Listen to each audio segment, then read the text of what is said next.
أعوذ بالله من الشيطان اللعين الرجيم. بسم الله الرحمن الرحيم. الحمد لله رب العالمين. الصلاة والسلام على أشرف الأنبياء والمرسلين وعلى آله الطيبين الطاهرين المعصومين الذين أذهب الله عنهم الرجس وطهرهم تطهيرا. اللهم صل على محمد وآل محمد. اللهم اخرجنا من الظلمات الوهم واكرمنا بنور الفهم. اللهم افتح علينا ابواب رحمتك وانشر علينا خزائن علومك برحمتك يا ارحم الراحمين. قال الله الحكيم في القرآن الكريم. بسم الله الرحمن الرحيم. ولا تحسبن الذين قتلوا في سبيل الله امواتا بل احياء عند ربهم يرزقون. درود پڑھے محمد وآل محمد. اللهم صل على محمد وآل محمد وعجل فرجهم. عظیم الشان رہبر شہید انقلاب اسلامی کی مجلس ایصال ثواب، مجلس ترحیم کا یہ پروگرام، اور آپ تمام حاضرین جو پاکستان سے اس عظیم الشان شہید رہبر انقلاب کی تدفین کے سلسلے میں آئے ہیں، اپنے اس سفر میں اس عظیم رہبر کو الوداع کرنے کے لیے اس سرزمین سامن الحجج امام رضا میں موجود ہیں، اور رہبر کی قبر کی آپ لوگوں نے زیارت کی ہے اور تدفین کے مراحل میں آپ لوگوں نے شرکت کی ہے. یقیناً خداوند متعال کی بارگاہ میں آپ سب معجور ہیں. نہایتی اہم مناسبت ہے کہ رہبر کی زندگی پر گفتگو کی جائے، موضوع انقلاب اسلامی کو ذکر کیا جائے، اور جو مناسبت ہے وہ حضرت امام علی ابن الحسین زین العابدین علیہ آلاف التحیت وسلام کی مظلومانہ شہادت کے ایام، ماہ محرم کے آخری ایام 25 کو شہادت، یہ مختلف مناسبتیں ہیں جن پر گفتگو کی جا سکتی ہے. دامن وقت میں زیادہ گنجائش نہیں ہے. مختصراً مرحوم امام خمینی رحمۃ اللہ علیہ نے ایک عظیم تحریک کا آغاز کیا اور فقہ تشیع میں ایک انقلاب برپا کیا،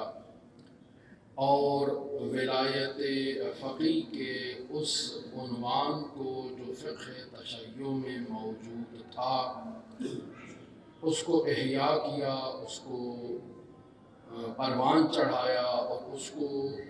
ایک عملی جامہ پہناتے ہوئے ایک اسلامی حکومت کی بنیاد رکھی.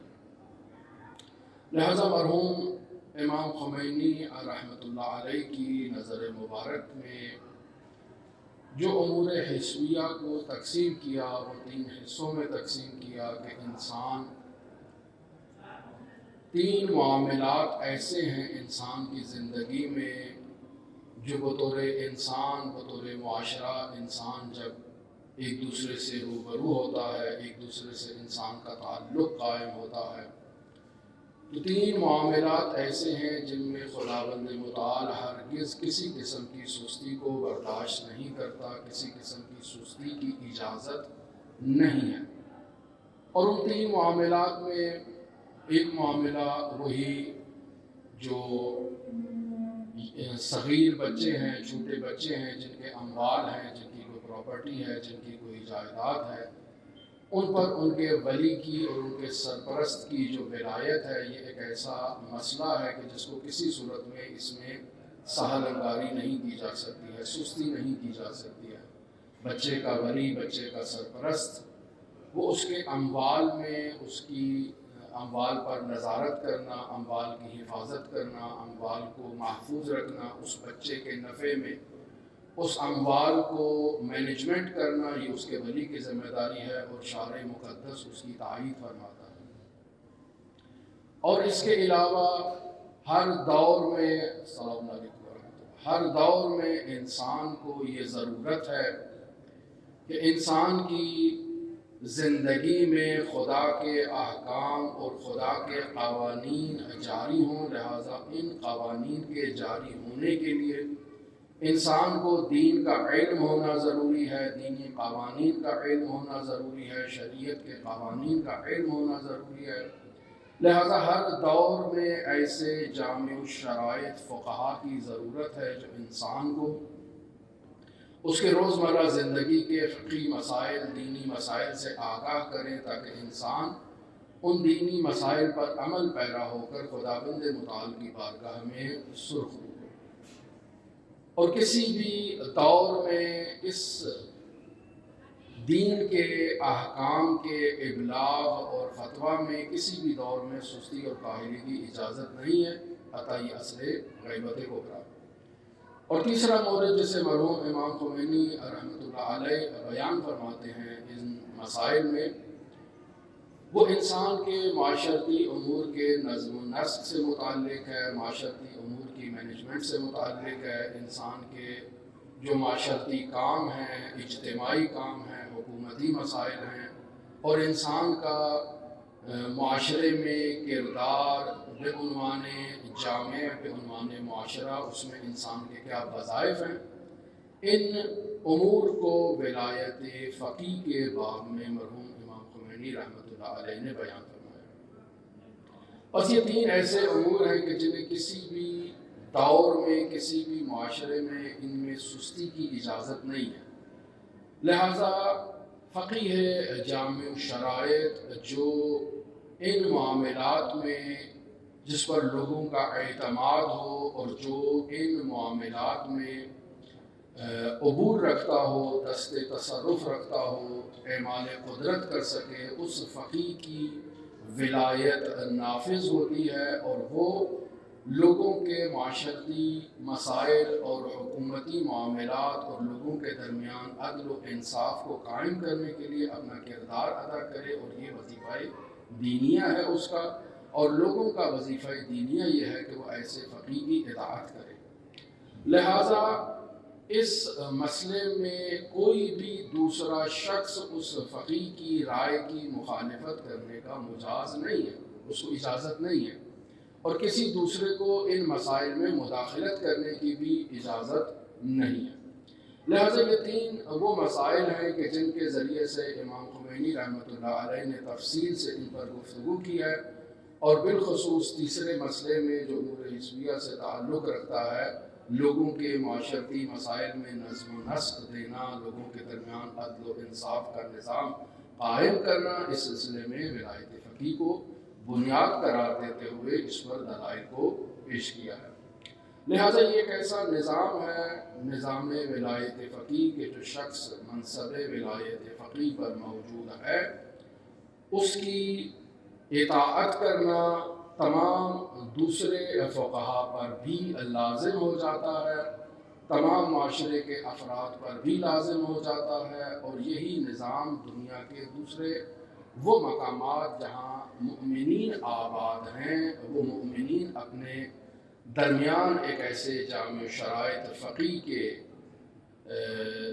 اس پر اعتماد کرتے ہوئے، اس پر بھروسہ کرتے ہوئے، اس پر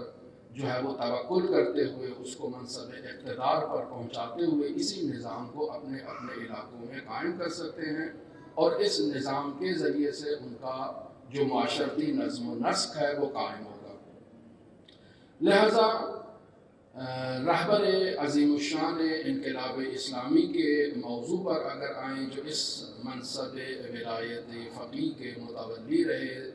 اور انہوں نے اس انقلاب کو امام خمینی رحمۃ اللہ علیہ کے بعد امت کی زعامت اور سرپرستی کے وظائف کو انجام دیا، اگر ان کی زندگی کا خلاصہ اور زندگی کا نچوڑ دیکھا جائے تو خدا محوری ہے، خداوند متعال اور خدا کی تعلیمات کو محور قرار دیتے ہوئے معاشرے میں لوگوں کو عدل و انصاف کی طرف لے کر آنا، لوگوں کو خداوند متعال کی طرف رغبت دلانا، لوگوں کے دلوں میں خدا کی محبت کو ایجاد کرنا، لوگوں کو خدا کی تعلیمات کی طرف راغب کرنا، یہ رہبر عظیم الشان کی زندگی کا نچوڑ ہے۔ لہذا جتنی بھی الہی تعلیمات ہیں، جیسے عدل و انصاف کا قیام ہے، جیسے